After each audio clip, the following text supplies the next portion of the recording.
So this is just going to introduce you to selection or if statements. If statements are really important because often lines of code depend on another line. And if we have an input, a question, I've called this variable feeling and I've got an input. How are you feeling today? If I answer in that variable there that I've declared, if I put that I feel good, then it's going to meet a new condition. So if I feel good, it's going to say, I'm glad you're good. However, if I don't feel good and I've got a different condition, I might feel something else. I'm just going to just ignore my ellipse for now. Just ignore those 3 lines. I'm going to go straight down to my else. So if I don't feel good, I've got else. And instead, I'm going to put, I hope that you are good tomorrow. So this is your very basic if statement. If the line of code meets one condition, then here, print this output. Else, it meets a different condition, print this output. So it's either true or it's false. It's going one direction or choose a different path. However, if you've got more conditions, if you've got different options, so instead of just being good or bad, good or not good, if I feel bored, what I've done in between is actually put an else if, and that's represented by the word elif, else and if put together. So if I answer that I feel bored, then, which is represented by a colon, I want to print go play outside. I've got another one, elif, I feel sleepy, then go to bed.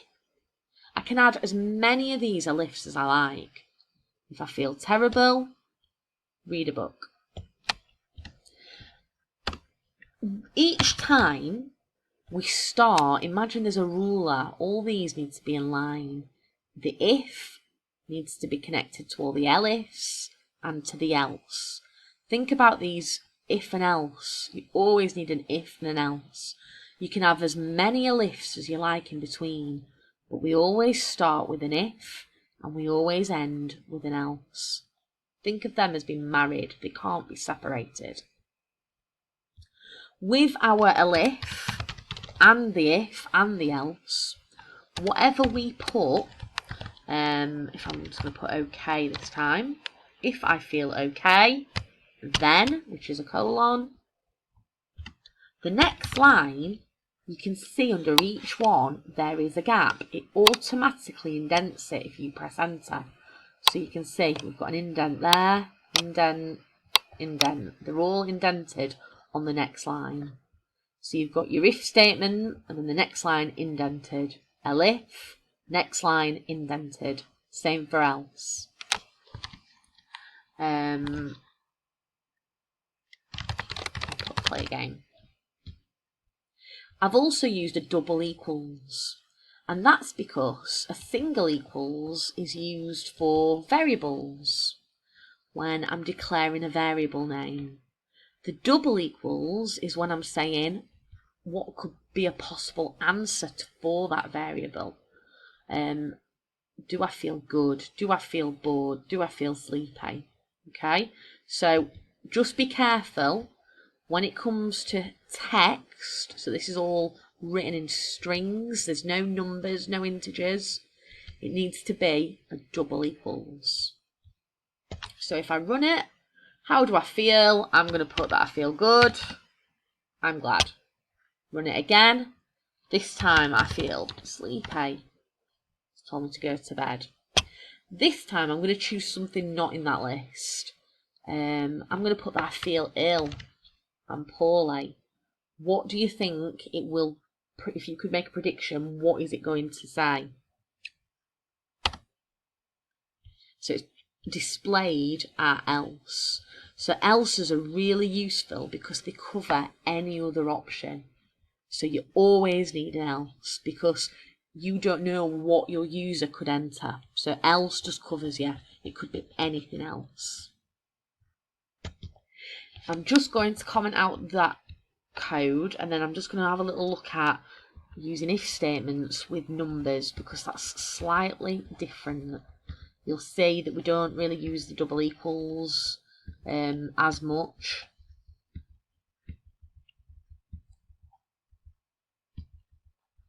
And we use operator symbols. So, obviously today this is all about selection and if statements and indents. It's really important that you learn these symbols. So, your little crocodile bracket there, pointing that way, means more than. In the opposite direction, it means less than. You can even add an equals next to it, meaning it's more than or equal to. And if I change it the other way, that would be less than or equal to. The double equals, as I have said, is equal to. So the first one is equal to. So we need to have them both.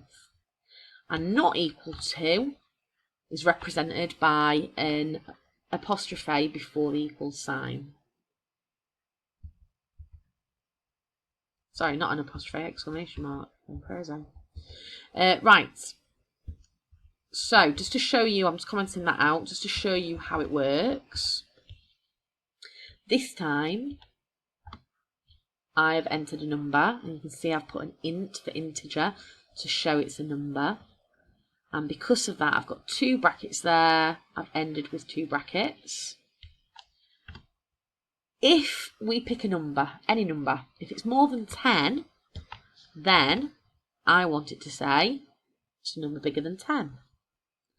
However, if I enter 10 itself, if it's bang on equal to, which is why I've got the double equals, then the number is 10.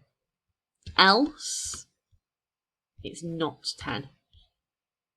So you can see how an if statement works using numbers, but this time we've got our operator symbols.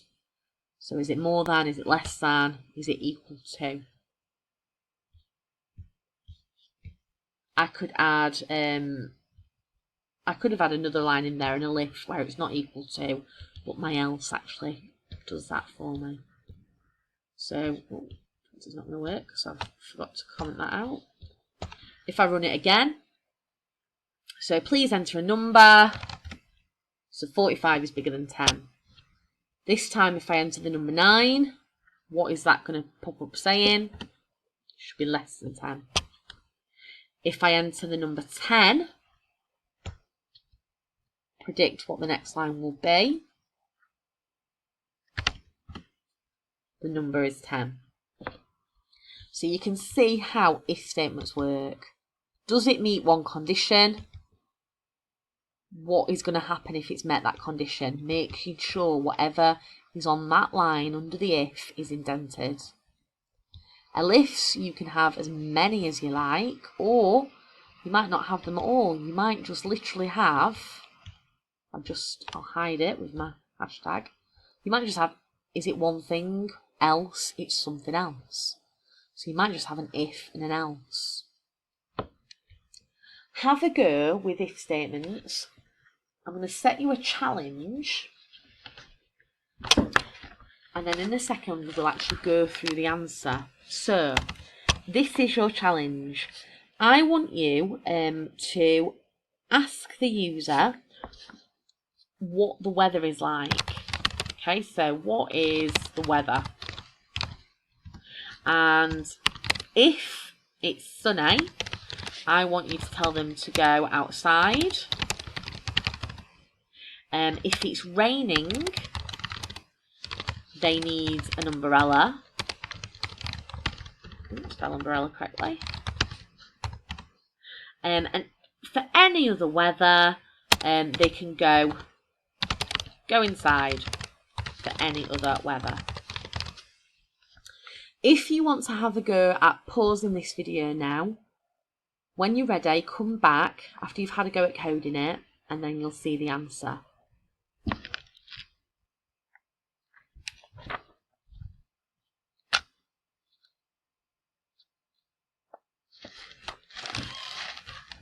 Okay, so I'm going to call it weather. Setting up my variable. I've got an input and I'm going to say, what is the weather today? Leaving a space so that it doesn't put them together on the next line. If their answer is sunny, so I've used that double equals. The word sunny, because it's a string, is in speech marks, and I've got my colon at the end. Really important to remember that colon. People often forget it. So if the weather is sunny, then I want to say, I've forgotten what I've said, go outside.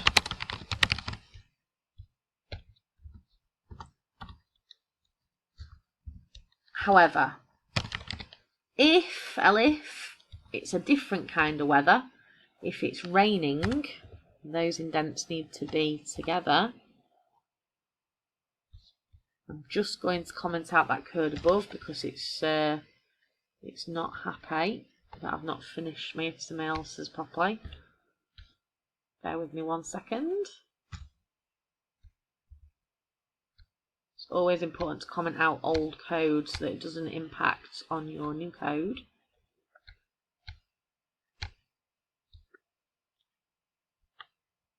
Okay, that else. There we go. Because the if and the elif should actually be indented together. I'm just going to use space, there we go, to get it in the right place. Can you see the E is directly below that I? So if my answer about the weather is that it is raining, again it's the speech marks, colon at the end. The next line, it actually puts the cursor in the right place to start you off. It's indented. Get an umbrella. Umbrella. And then any other weather. I don't need to write the word weather here. I've just got else by itself. And again, it needs to be perfectly in line there. You can see that straight line. Else, print, go inside. Oops. And then always run it, test it to see if it works. And it's actually telling me I've got an error, and it tells me what line I've got an error on. Line number 14. It's that hidden code there, isn't it? There you go. Sorry about that, forgetting to comment out that code. Let's try it again.